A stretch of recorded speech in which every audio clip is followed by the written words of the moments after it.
179. 1790. Bilis dumating oh. Yun oh, dumating na oh. Eh, dito lang kayo sa Manila. Salamat po.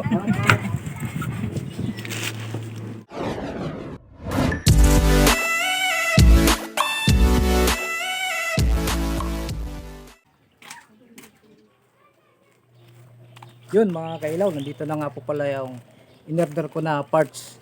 Ngayon mga kailaw, buksan po natin. In-order ko po ito ng Huwebes po ng Huwebes ng umaga. Ang bilis lang po dumating ngayon, Sabado ng umaga nandito na po siya. Ganun po siya kabilis. Kaya nagtaka nga ako eh. Akala ko po abot pa po siya ng mga 5 days. Ngayon mga kailaw, bubuksan na po natin. So, ito po yung laman niyan. Yan, okay naman po ang packaging niya. Nakatape. Nakukuha lang po tayo ng gunting.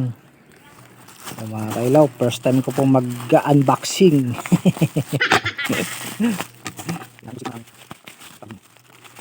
Yun. Sana sakto. Ito na yung 230 na bulb. Tingnan natin. Yun. Safe na safe po yun oh. Ito po 230. Made in China na rin. Okay naman, may serial number naman. Yan, matasubukan natin kung gaano siya katibay. Balik na po natin. Abangan nyo mga kailaw, ikakabit ko po ito mamaya para matesting po natin kung gumagana po siya.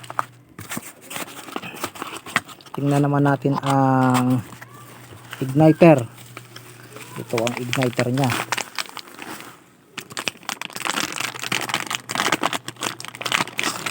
Yun oh, bagong bago oh.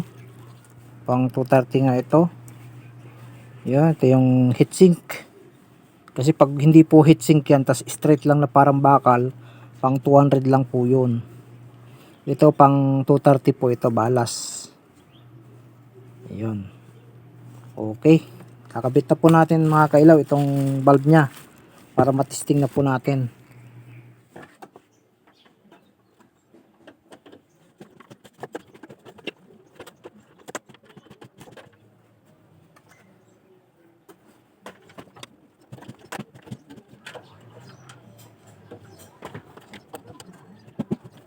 Yan mga kailaw, kakabit na po natin to bulb. Kailangan muna nating i-move ito para pagtanggal natin ng bulb, madali na lang po. Ito ang tatanggalin dyan, yung yan, may tornilyohan po yan dito. Sa mga nahihirapan po magtanggal nito kung paano, ganyan po siya pag tinanggal. Tanggal si dalawang blower, dito natin ilalagay si bulb.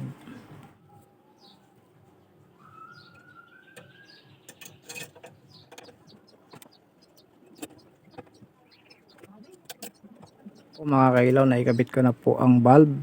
Ganyan po siya. Ilalagay ko na lang po itong pinaka terminal niya, saka ibabalik po natin itong blower pan. Kung paano nyo po siya tinanggal, ganun din po ikakabit. At yun na nga mga kailaw, na ikabit ko na po pati bulb. Ayan na, i-testing na po natin kung gumagana. Testing 1, 2,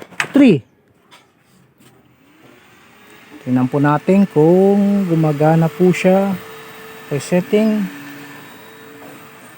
Wala. Ito wala rin. Wala pang ilaw.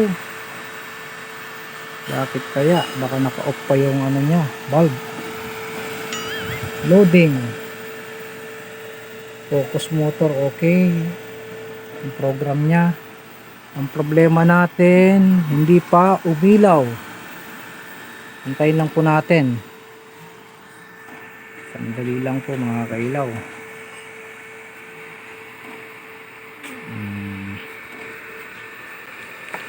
Ayaw umilaw. Loading. Yun, tingnan natin. Wala. Ayaw umilaw. Punta po tayo dito sa settings. Baka nandito lang po siya. Yan, settings. Mag down po tayo. Hanapin po natin ang lamp. Yon. Lamp on. Start up. Naka-off. Kailangan nating i-on yan. Okay. On. Yon. Okay. Okay na po siya. Tingnan natin ang bulb. Hindi pa rin umilaw. Back tayo. Back. Punta tayo sa manual. Ito. Manual. Hanapin natin ang lamp power. Yun. Lamp power. Punta tayo ng down. Tapos on. Okay. I-on po natin siya. Down. Saka okay. Pinutin natin ang okay. Tingnan natin kung umilaw. Wala pa rin. Ayun. Tingnan natin. Ayun mga kailaw. Umilaw po. Bulb lang po talaga ang nasira sa kanya. Kaya pala hindi pa rin siya umilaw dahil nag-reset po siya sa lamp off saka lamp start burn off. Balik na natin back. Tingnan natin. Saka tingnan natin sa automatic. Hanapin natin ang automatic para mapagana na po natin siya. Settings. Down, down, down, down, down, down, down. Load. Okay.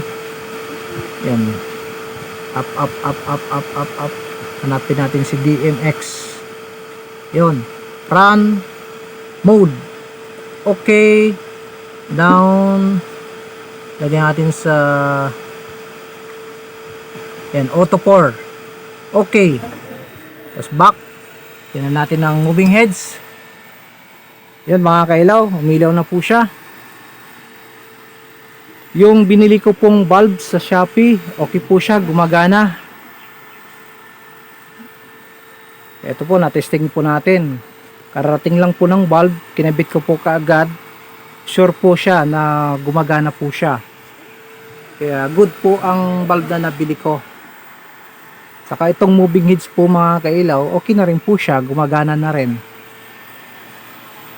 Tapos mamaya ipa-power off ko po ulit yan. Tapos i-on ko ulit para makita ko kung nag-automatic na po ang ano niya, ilaw. Hindi na kailangan mag-select doon sa digital. Ayun, off po na natin. Ayun. A few moments later. Ilaw, i-testing na po ulit natin. Hala, walang power. Bakit kaya? Tingnan natin. Ay, hindi pala nakasaksak. Saksak na natin. Yun. Counting, waiting lamp. Antayin lang po natin. Ayun, umilaw na po agad mga kailaw. Oh. Ayun na. Oh. Ayun, okay na. Tapos lilinisin na lang natin ang salamin. Okay.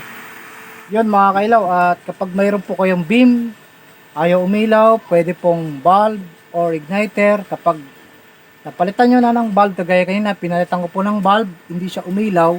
Nag-reset po pala kasi yung digital niya. Kaya sinet ko ulit yung lamp start burn, inon natin, saka yung manual setup ng lamp, inon pa rin natin. Kaya yun, umiilaw na po siya. Ganun lang po mga kailaw, at sana po may na-share po ako sa inyo, lalo na po sa ating mga beginner. Thank you for watching and God bless.